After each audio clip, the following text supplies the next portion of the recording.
నమస్కారం, welcome to Suman TV. నేను గీతాంజలి. ప్రస్తుతం మనతో పాటు ఇస్కాన్ నుంచి ప్రణవానంద ప్రభుజీ ఉన్నారండి. ప్రభుజీ గురించి ప్రత్యేకంగా చెప్పాలా, వారు చెప్పేటువంటి మాటలు ప్రత్యేకంగా కృష్ణ భగవానుడు గురించి, అలాగే వారి లీలల గురించి కావచ్చు, ప్రత్యేకించి కొన్ని లైఫ్ లెసన్స్ అనేవి చాలా మందిని వాళ్ళ జీవితంలో డౌన్ అయిపోయినటువంటి సిచ్యువేషన్స్ నుంచి బయటికి రాగలిగాము, అక్కడి నుంచి మేము బయటపడ్డాము అని చెప్పారు. అలాగే ప్రతి అంశం పైన మనకు అర్థమయ్యే రీతిలో వివరిస్తూ ఉంటారు. ఇందులో భాగంగా వారి గురించి తెలుసుకోవాలి, వారి దినచర్య ఏంటనేది కొంతమంది ప్రశ్నలు అడిగారు కామెంట్స్ రూపంలో. అలాగే మీరు ఏవైతే ప్రభుజీ గారి గురించి తెలుసుకోవాలి, వారి మాటల్లో విందామని అడిగారో అవే ఇవాళ ఇంటర్వ్యూలో మనం మాట్లాడబోతున్నాం. ఇంకా ఆలస్యం చేయకుండా ప్రారంభిద్దాం. హరే కృష్ణ ప్రభుజీ. హరే కృష్ణ. ప్రభుజీ, పునర్జన్మలు అనేవి అసలు ఉన్నాయా? ఎందుకంటే రీసెంట్గా జరిగిన ఇష్యూస్లో ఫలానా ఒక వ్యక్తి చనిపోతే కొన్ని సంవత్సరాలకి మళ్ళీ అక్కడ వేరే ప్రాంతంలో వాళ్ళు పుట్టి గత జన్మలో నేను ఇలా ఉన్నాను అని చెప్పి వాళ్ళ ఫ్యామిలీ మెంబర్స్ అందరినీ గుర్తుపట్టడం, ఇలాంటి కొన్ని ఘటనలు జరిగాయి. ఎప్పుడో విన్నా, ఇప్పుడు లేటెస్ట్గా జరిగేటప్పటికి చాలా మందిలో సందేహం, నిజంగా ఉంటాయి ఆ జన్మలు అనేవి? అవి ఉంటే కనుక మరి దేవుడు కూడా అలాగే జన్మించాలి కదా ప్రతి ఇదిలో. అలా మనం ఎవరినైనా గుర్తించగలమా? అసలు మనం ముందు జన్మ అనేది ఈజీగా తెలుసుకోగలమా అనేది ఇలా చాలా మంది క్వశ్చన్స్ అనమాట. ఏం చెప్తారు? దేవుడు విషయం చెప్తాను. స్వామి ఆల్రెడీ ఆ విషయం చెప్పారు, సంభవామి యుగే యుగే అని. అవును. ప్రతి యుగంలో యుగ ధర్మాన్ని కాపాడడానికి పరిత్రాణాయ సాధూనాం వినాశాయ చ దుష్కృతాం ధర్మ సంస్థాపనార్థాయ సంభవామి యుగే యుగే అని స్వామి అయితే ఇంకా ఎన్నో అవతారాలలో స్వామి వస్తూ ఉంటారు మనందరినీ సంరక్షించడానికి. ఇప్పుడు మనుషుల పట్లకు వస్తాం. మీరు 1-2 కాదండి, డాక్టర్ ఐన్ స్టీవెన్సన్ మీరు అందరు టైప్ చేసి చూడండి ఇంటర్నెట్లో. మీరు ఈ ఎప్పుడైతే మీ ప్రవచనం ఈ వీడియో వింటారో, డాక్టర్ ఐన్ స్టీవెన్సన్ ఆయన 2500 కంటే పైగా కేసులు కేవలం పునర్జన్మ సిద్ధాంతానికి సంబంధించిన కేసులన్నీ ఆయన స్టడీలో చేసి ఒక పుస్తకాన్ని తయారు చేశారు. 2500 కంటే ఎక్కువ ఒక్క వ్యక్తి, డాక్టర్ ఐన్ స్టీవెన్సన్ అనే వ్యక్తి. ఆయన భారతదేశంలో కూడా ఎన్నో, మీకు ఒక ఆశ్చర్యకరమైన విషయం చెప్తాను. మన ముంబై ఆలయంలో ఒక భగవద్గీత ప్రవచనం జరుగుతుంది అనమాట. భగవద్గీత ప్రవచనం జరుగుతూ ఉంటే డాక్టర్ ఐన్ స్టీవెన్సన్ పునర్జన్మ సిద్ధాంతం గురించి చెప్తున్నారు. ఆయన ఒక స్టోరీ గురించి ప్రస్తావన చేస్తారు. అయితే ఈ ప్రవచనకర్త, భగవద్గీత ప్రవచనకర్త ఆ స్టోరీ గురించి చెప్పారనమాట. అయిపోయింది ప్రవచనం అంతా. ఒక వ్యక్తి ఆయన దగ్గర నుంచి నడుచుకుంటూ వచ్చారు. నడుచుకుంటూ వచ్చి, ఏదైతే మీరు స్టోరీ చెప్పారో ఆ వ్యక్తి నేనే అన్నారు. డాక్టర్ ఐన్ స్టీవెన్సన్ ఆయన స్టోరీనే ఆయన పుస్తకంలో రాశారనమాట, ఏ వ్యక్తి అయితే ప్రవచనం అటెండ్ అయ్యారు. అప్పుడు ఆయన మొత్తం చెప్పారు, ఇలా ఇలా అయింది, నాకు పూర్వజన్మలో ఏమేం గుర్తున్నాయి ఏంటి అన్ని విషయాలు చెప్పారనమాట. ఆయన ఇంకా ఉన్నాడు, ముంబైలోనే ఉన్నాడు, వస్తూ ఉంటారు, గుడికి వస్తూ ఉంటారు. మాట్లాడండి మీరు వెళ్ళి. కాబట్టి ఇలా ఇదేం కొత్త విషయం కాదండి, చాలా విషయాలు. ఇస్కాన్ లోపలనే శ్రీల ప్రభుపాదుల వారి సమయంలో ఒక భక్తుడు ఉండేవారు. ఆయన మళ్ళీ పుట్టి ఒక భక్తురాలుగా అయ్యి శ్రీల ప్రభుపాదుల వారి శిష్యుల దగ్గర నుంచి దీక్ష తీసుకొని ఆవిడ ఇంకా ఉన్నారు లండన్ లో. మళ్ళీ జన్మ ఉన్నట్టే. ఒక వ్యక్తి మనకి అమెరికాలో ట్విన్ టవర్స్ బ్లాస్ట్ అయిపోయింది కదా, అప్పుడు ఆయన ఇన్స్టింటివ్ గా పైనుంచి దుంకేశారనమాట. దుంకేయటంలో ఆయన ప్రాణం పోయింది. నెక్స్ట్ జన్మలో పుట్టేశాక ఎప్పుడు కూడా ఆ ఫ్లైట్లో వచ్చి గుద్దాయి, నేను ఆఫీస్లో పనిచేస్తుండే, నేను ఇలా ఫోన్ చేశాను, పైనుంచి దుంకేశాను, అవి ఇవని చెప్తుంటే ఏం అర్థం కావట్లేదు.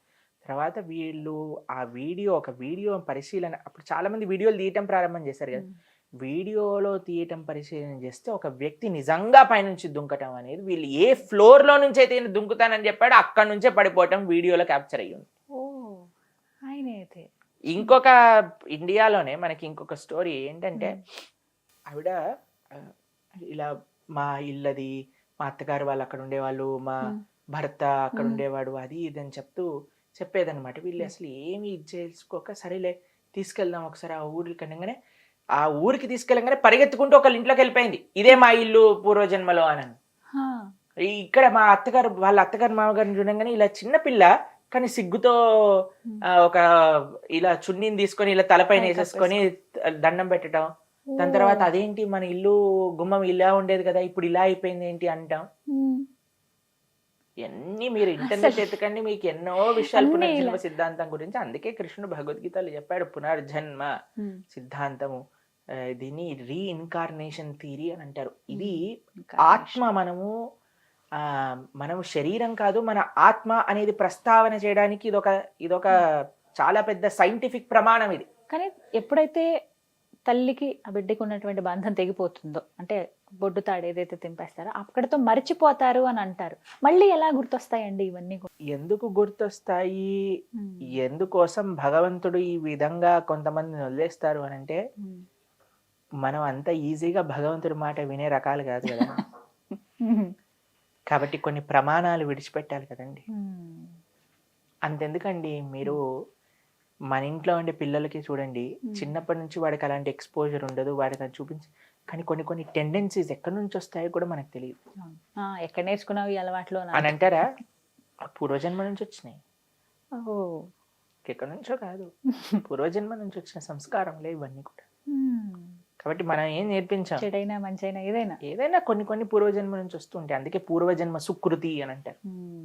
లేదా వీడు అమ్మో ఈ పూర్వజన్మ ఏ రాక్షసుడో వీడు అని అంటుంటారు. ఎందుకంటే వాళ్ళంతా అల్లరి చేస్తారు. ఎందుకంటే అమ్మ నానేమో అంత మంచి అన్నయ్య తమ్ముడు వీడేంటబ్బా ఇలా ఉన్నాడు, వీడు ఈ జన్మకి కాదు పూర్వజన్మ సంస్కారాలు అని, పూర్వజన్మ సంస్కారములు అని వాడుతూ ఉంటాం మనం మన వాడుక భాషలో. మీకు తెలుసు కదండి ఈ విషయాలన్నీ కూడా. కాబట్టి నియర్ డెత్ ఎక్స్పీరియన్స్ అని ఒకటి ఉంటుంది, తెలుసా మీకు?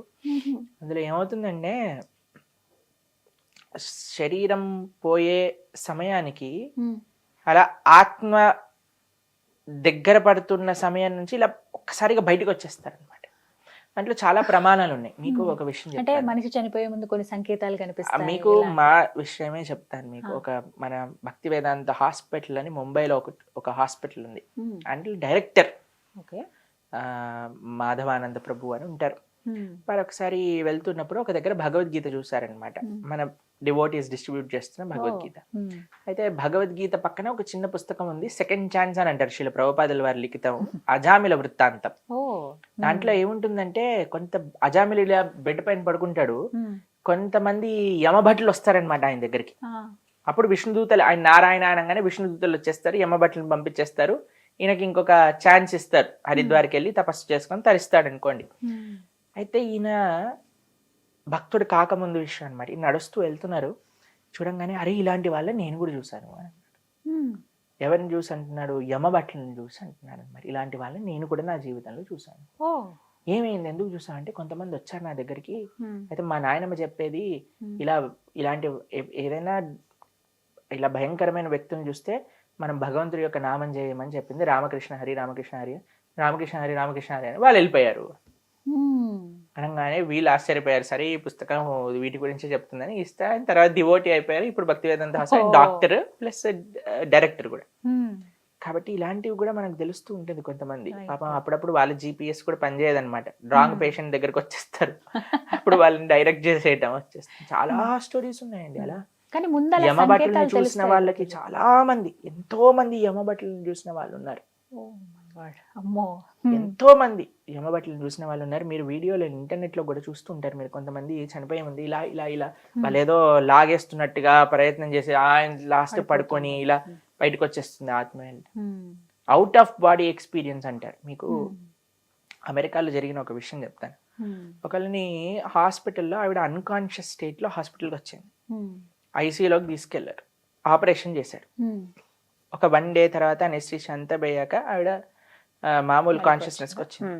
కాన్షియస్నెస్కి వచ్చాక మీ హాస్పిటల్ టెర్రస్ నుంచి చూస్తే ఎంత పెద్దగా ఉంటుంది, టెర్రస్ పైన ఎంత బాగా ఇవ్వున్నాయి, టెర్రస్ పైన ఒక పార్ట్లో అంతా ఫుట్బాల్ ఉన్నాయి, హాస్పిటల్లో ఫుట్బాల్ ఏం చేస్తుంది, బాటిల్ ఉన్నాయి, బాటిల్ ఏం చేస్తున్నాయి. డాక్టర్లు అందరూ ఎంత షాక్ అయిపోతారు, ఎందుకంటే ఎప్పుడు ఆ టెర్రస్ ఓపెన్ చేయరు, టెర్రస్ ఎప్పుడు కూడా లాక్డ్ ఉంటుంది. సరే అని నిజంగా ఈవిడ చెప్పేది నిజమేనా అని టెర్రస్ తీసి చూసేసరికి ఫుట్బాల్, బాటిల్లు, చెత్త, ఆవిడ ఎలా అయితే డిస్క్రైబ్ చేసిందో అన్నీ అలానే ఉన్నాయి. ఎప్పుడు చూసావు నువ్వు అని అంటే, అదేంటి నేను 2-3 సార్లు టెర్రస్ పైకి వెళ్ళేసి వచ్చాను అని. ఏమంటారంటే అవుట్ ఆఫ్ బాడీ ఎక్స్పీరియన్స్ అంటారు అనమాట. శరీరం ఉంటుంది కానీ ఆత్మ కొద్దిసేపటి వరకు బయటికి వెళ్ళి వచ్చేస్తుంది అనమాట మళ్ళీ. అలా ఉంటుంది. కాబట్టి near death experience, out of body experience, reincarnation, ఇవన్నీ కూడా మనకి ఒక ఆత్మ ఉన్నది. ఇవన్నీ మీరందరూ ఇంటర్నెట్ లో, సరే అందరికి ఫోన్లు ఉన్నాయి, 5G ఉంది, బ్రహ్మాండంగా సెర్చ్ చేసుకోండి. ఎన్ని పేపర్ల, 100,000 పేపర్ల స్టడీ, రీసెర్చ్ కేవలం రీఇన్కార్నేషన్ పైన, near death experience, out of body ఉన్నాయి. ఎక్స్పీరియన్స్, వందల వేల వీడియోలు మీకు ఇంటర్నెట్ లో దొరుకుతాయి. అంటే అలా కనిపించిన వాళ్ళందరూ కూడా డెత్ దగ్గరలో ఉందని భావించాలా? అలా ఏం లేదండి, అలా ఏం లేదు. కానీ చెప్తారు కదా, చెప్తున్నాను, చనిపోయే ముందు ఇన్ని సంకేతాలు కనబడతాయి. పునర్జన్మ సిద్ధాంతం ఉన్నది. సనాతన వైదిక ధర్మం ఏదైతే ప్రస్తావన చేస్తుందో అది ఉండి తీరుతుంది అనడానికి ప్రమాణాలు చెప్తున్నాను. డాక్టర్ ఐన్ స్టీవెన్స్ అనేవి మన ఆంధ్రాలో పుట్టిన కాదు కదండి. ఈయన వైదికుడు కాదు కదా, ఆయన ఎక్కడో పుట్టాడు, అయినా సరే ఆయన ప్రస్తావన చేస్తున్నారు. కానీ పునర్జన్మలు ఉన్నాయి, ఇది నమ్మాలి అందరూ కూడా. అదే కదండి. ఏమో ముందు ఇలాంటివి విన్నప్పుడే అనిపిస్తుంది ప్రభుజీ, ముందు జన్మలో ఏమై ఉన్నావో అని. ముందు జన్మలో ఏమై ఉన్నాము అనేది మనం ఇప్పుడు ఏం చేస్తామో దాన్ని బట్టి ఉంటుంది. అంతేనా? మనం ఇప్పుడు ధార్మికంగా ఇలాంటి వాళ్ళని ఉంటే- కలవటం, మందిరాలకు వెళ్ళటం, ఇది నిజంగా పూర్వజన్మ సుకృతమేగా. అంతే కదండి. ఖచ్చితంగా. మమ్మల్ని కలవటం ఏమో కానీ మందిరాలకు వెళ్తూ మంచి ఆధ్యాత్మిక కార్యక్రమాలు చేయడం పూర్వజన్మ సుకృతం అనే నిజంగా చెప్పుకోవాలి. అదృష్టమే. భాగవతోత్తముల యొక్క సాంగత్యం అనేది పూర్వజన్మ సుకృతం లేకపోతే మనకు కాదు. అయితే మనకి లభించచ్చండి భక్తుల యొక్క సాంగత్యం, ఒక మంచి ధార్మికమైన సేవ చేసుకొని, కానీ దాన్ని సీరియస్గా తీసుకోవాలి. ఎలా మనం సాధనలో ముందుకెళ్ళాలి, ఎలా మన ఆచరణ మార్చుకోవాలి, ఇలా ఎవరైతే ప్రయత్నం చేస్తారో అప్పుడు, ఇప్పుడు మనం అంటాం కదా దీపం ఉన్నప్పుడే ఇల్లు చక్కబెట్టుకోవాలి, అలా మనకి దీపం ఏంటి అంటే ఈ జన్మ, మానవ జన్మ. ఇది ఉన్నప్పుడే మనం ఎలా భగవంతుడి దగ్గరికి వెళ్ళాలి, దేశం కోసం ఏం చేయాలి, సమాజం కోసం ఏం చేయాలి, ధర్మం కోసం ఏం చేయాలి అని పరితపించాలన్నమాట. పరితపించడమే కాకుండా ఆ విధంగా ముందుకు కూడా వెళ్ళాలి. సాధన, సేవ, సత్సంగం, ఈ మూడు చాలా ముఖ్యం. కాబట్టి మనం ఏం భయపడాల్సిన అవసరం లేదు. యమబట్లు, చావు, మరణం. గేయం గీతా నామ సహస్రం. శంకరాచార్యులు గారు భజగోవింద స్తోత్రంలో ఈ విషయం చెప్తారు. ఎవరైతే కించిత గీత గంగాజలపి కనికాపీత సకృతపియేన మురారి సమర్చ క్రియతే తస్య యమేనన చర్చ అంటే, గేయం గీత నామ సహస్రం, గీతను అధ్యయనం చేసేవాళ్ళు, విష్ణు సహస్రనామం చెప్పేవాళ్ళు, గో గంగా గీత ఆరాధన చేసేవాళ్ళు, గోవిందుడి యొక్క నామం చెప్పేవాడు, వారికి క్రియతే తస్య యమేనన చర్చ అని అంటారు. అటువంటి వాడు యముడు గురించి మాట్లాడుకోవాల్సిన అవసరం లేదు, ఎందుకంటే యముడు వాడి దిక్కు కూడా రాడు. చాలా చక్కగా చెప్పారు ప్రభుజీ. హరే కృష్ణ. హరే కృష్ణ.